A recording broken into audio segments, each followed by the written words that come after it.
La diplomatie allemande a multiplié ces derniers mois les actes inamicaux contre le Royaume du Maroc.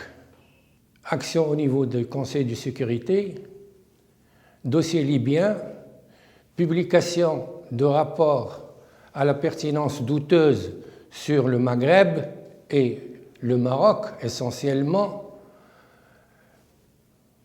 Nous sommes devant un processus où le Maroc s'est trouvé obligé de rappeler son ambassadrice à Berlin et de donner un temps de réflexion à l'Allemagne pour qu'elle révise un petit peu ses cartes.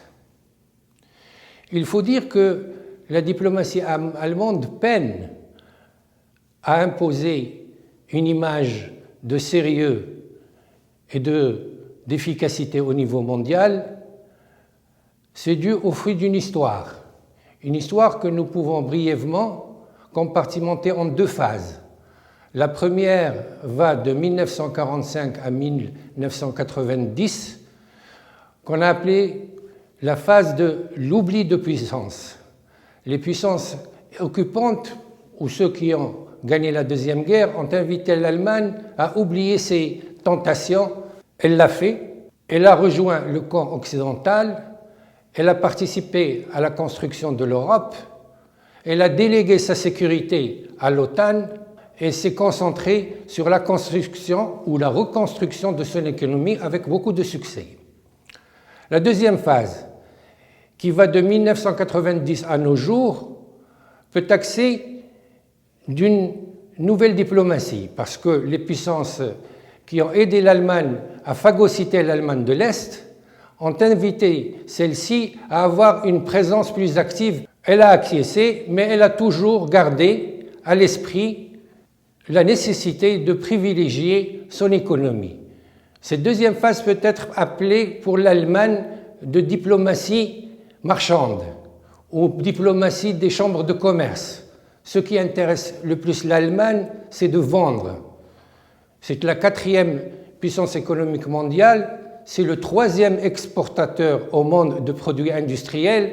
Elle n'a pas de scrupules. Elle dit qu'elle est respectueuse des droits de l'homme, même vis-à-vis de ses partenaires. Non.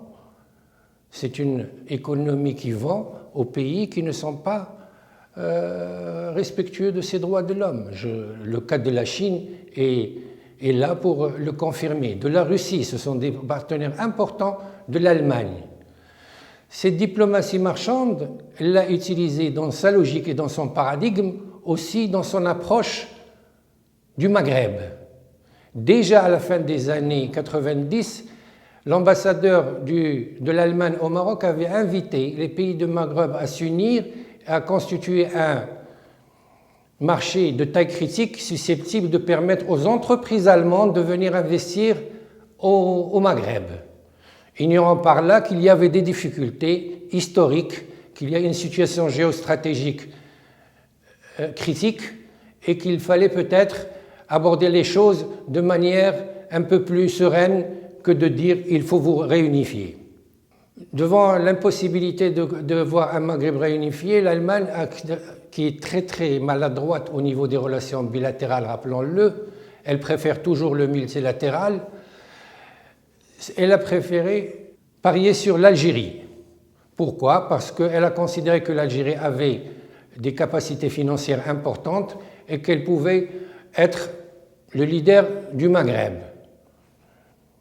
Elle a mal fait de faire ce pari, dans la mesure où rapidement elle s'est rendue compte que ces entreprises avaient beaucoup de difficultés à s'implanter et à commercer en Algérie. Elle a eu un certain nombre de déboires, inutile de les rappeler. En même temps, elle s'est rendue compte aussi que, sans le vouloir et naturellement, le Maroc avait pris la place de premier partenaire économique de l'Allemagne au Maghreb.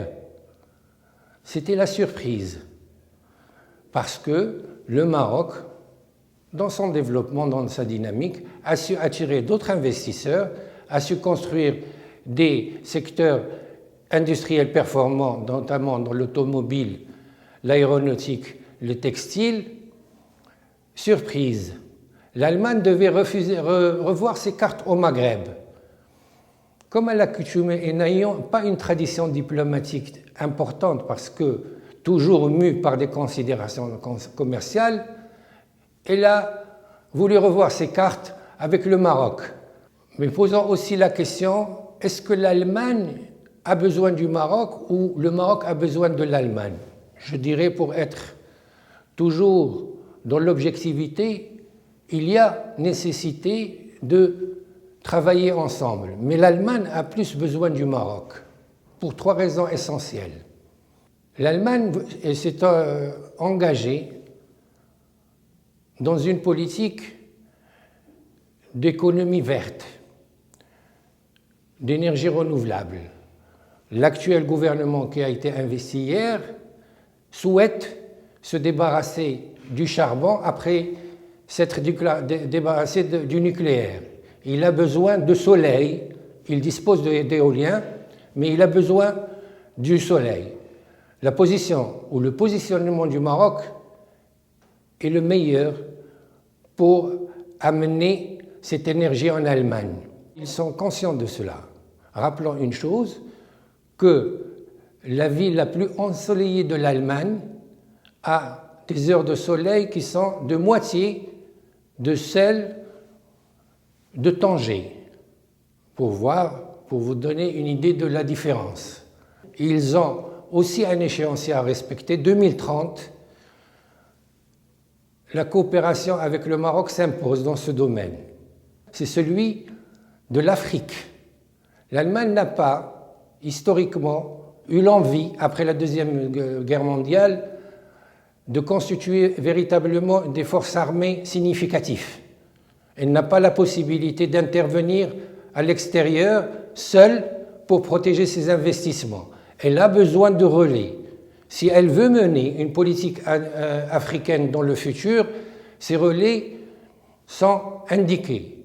Le Maroc, grâce à ses avancées dans le continent africain et grâce à sa puissance régionale, est le mieux indiqué pour servir de ce relais et pour les protéger. Le troisième élément, c'est que le Maroc s'industrialise. Il y a un mouvement de relocalisation d'un certain nombre d'industries allemandes de la Chine. Ils ne vont pas uniquement se contenter d'aller vers l'Europe de l'Est, ils ont besoin aussi du Maroc. Le Maroc maintenant a un territoire attractif, il a aussi pu constituer 2 ou 3 écosystèmes significatifs dans l'automobile, l'aéronautique, le textile. Il peut contribuer à développer d'autres écosystèmes dans le médicament, dans l'électronique. Tout cela, l'Allemagne en est consciente. Elle a besoin de cet espace pour donner du souffle à son industrie et d'aller vers l'Afrique.